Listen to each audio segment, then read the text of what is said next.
Samantala, nagpaalala ang Land Transportation Franchising and Regulatory Board na halos 3 araw na lang ang natitira sa mga nais na maging kalahok sa service contracting program ng pamahalaan.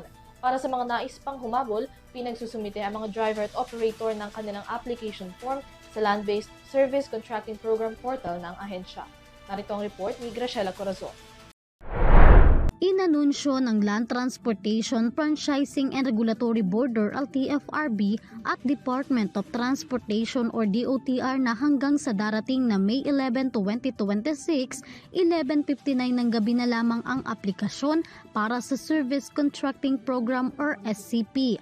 Ang lahat ng aplikasyon na maisusumite ng mga bagong aplikante bago o hanggang ang itinakdang araw ay isa sa ilalim sa review at evaluation kasama ng mga nauna nang natanggap na aplikasyon. Ayon sa LTFRB, maaaring magsumite ng aplikasyon ang mga gusto pang sumali na operator at driver sa pamamagitan ng pag-login sa Land-Based Service Contracting Program portal ng ahensya.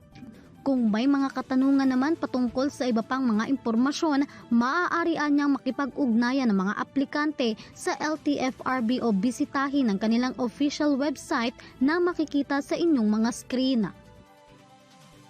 Samantala, tanging ang mga aplikasyon lamang na matatanggap sa loob ng itinakdang palugit ng LTFRB ang maaari niyang maisama sa evaluation at posibleng mapabilang sa programa.